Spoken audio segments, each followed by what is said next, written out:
Совсем еще небольшой медвежонок опять всю ночь провел в одиночестве, трясясь от каждого резкого звука. Еще совсем недавно он был упитанным и беззаботным малышом, следуя везде за мамой. Тогда он никого в лесу не боялся, все обходили их стороной. Да и еды было вдоволь. Мама всегда знала, куда нужно идти, чтобы полакомиться вкусными ягодами или грибами. Медвежонок высунулся из своего убежища, внимательно изучая все вокруг. В памяти животного всплыли ужасные картины гибели его матери. Она тогда встала на задние лапы, стараясь прогнать подальше от своего детеныша каких-то незнакомцев с ружьями. Но те почему-то не испугались грозной мамы, а, приложив свои палки к плечу, стали посылать в нее громкие звуки.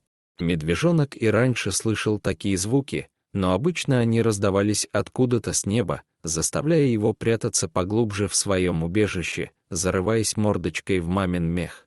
Но теперь спрятаться от них было невозможно. Люди специально стреляли в его маму, заставляя ее громко рычать от боли. А потом этот запах. Медвежонок потер лапой нос, будто бы стараясь навсегда забыть о нем. Запах крови и сжженной шерсти. Медвежонок невольно заворчал, заново переживая эти события.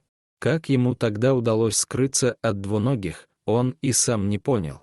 С тех пор ему приходилось самостоятельно искать себе пищу и стараться выжить.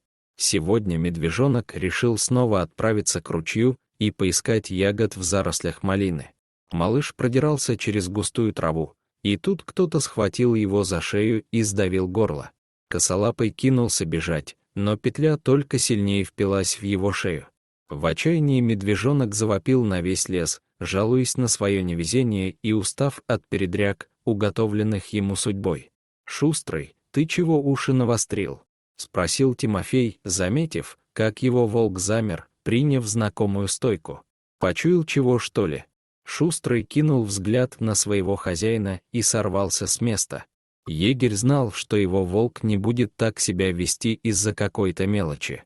Значит, он почуял непорядок в лесу, и нужно все проверить.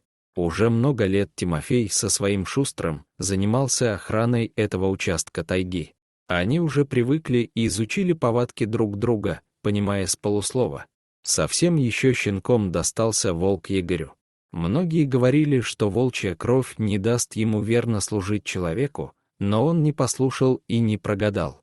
Шустрый, так назвал его старик, стал лучшим другом для Тимофея.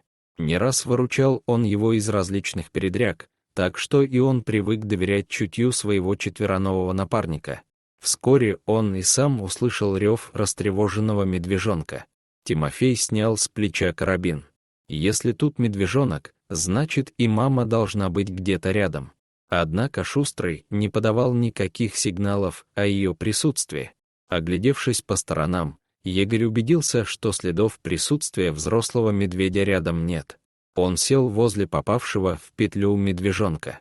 «И как тебя угораздило?» Ласковым голосом обратился он к косолапому пленнику. Егерь прекрасно знал, что животные чувствуют настрой, с которым обращается к ним человек. «Мама твоя где? Почему без присмотра гуляешь?» Медвежонок перестал рычать, уставившись на человека. Кажется, страх полностью парализовал его. «Не бойся, хороший», — пытался успокоить его Тимофей. Он уже понял, что медвежонок бродяжничает и сильно истощен. «С нами жить отправишься», — решил егерь, понимая, что даже если у этого малыша получится в одиночку скоротать лето, то необходимого для зимовки жира он все равно не наберет, а значит, скорее всего, погибнет. Почувствовав, что петля освободила его шею, медвежонок стал изо всех сил карабкаться лапами, пытаясь вырваться из рук этого человека. Однако тот уже крепко держал его, дожидаясь, когда косолапый трусишка немного успокоится. «Ну все, не буянь». Опуская найденного медвежонка в мешок, старался успокоить его Игорь. Теперь малыш жил в сарае егеря. Немного привыкнув к этому человеку и его волку, он понял, что те не хотят причинить ему вред, а, напротив, регулярно кормят вкусной кашей, от которой потом так сладко спится по ночам. Он снова перестал бояться диких животных, живя возле человека. Шерсть его стала лосниться, а бока все больше округлялись. Вскоре лето сменилось суровой осенью. В этом году холода пришли рано, и уже к концу сентября выпал снег. Еды в лесу с каждым днем становилось все меньше, и только каша от Тимофея по-прежнему оставалась такой же вкусной. Егерь соорудил что-то наподобие берлоги, и вскоре ему удалось уложить своего подопечного в зимнюю спячку. Зима пролетела незаметно, уступив место юной красавице весне. Тимофей вместе со своим волком пришли проведать медвежонка, но не успели.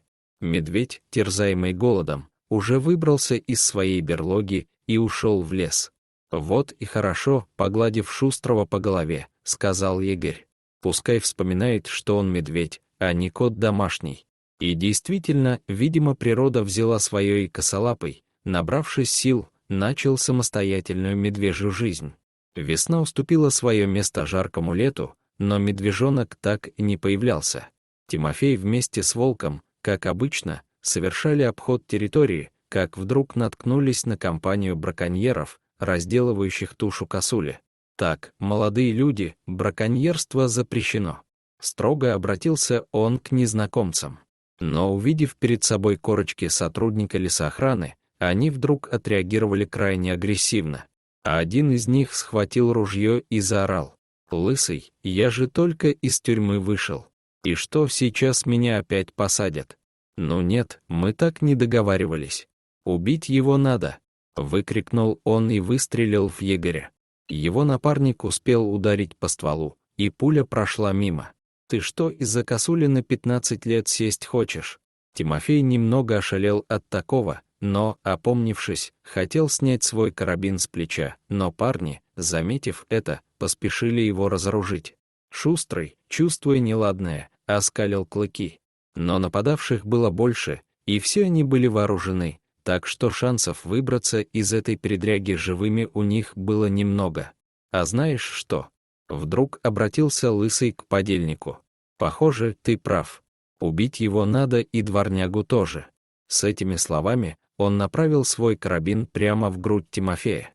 Егерь закрыл глаза, готовясь получить смертельный удар, как вдруг за спинами браконьеров зашевелились кусты, и появился тот самый запуганный медвежонок, которого спас Тимофей. Только теперь это был не дрожащий комочек, а настоящий медведь, почуявший всю свою силу. И пускай он еще не был взрослым, но справиться с человеком для него не составляло никакого труда. Сбив с ног двух нападавших, медведь яростно зарычал, тем самым сказав, что теперь он здесь хозяин. Шустрый, воспользовавшись моментом, повалил на землю третьего браконьера, который попытался выстрелить в медведя. Спустя минуту все было решено. Обезвреженные бандиты сбились в кучу, зализывая раны и все еще трясясь от страха, до сих пор ощущая на себе дыхание медведя. И только Тимофей стоял посреди всего этого и улыбался, стараясь сдержать слезы. Ведь именно сейчас произошло то, во что он почти не верил.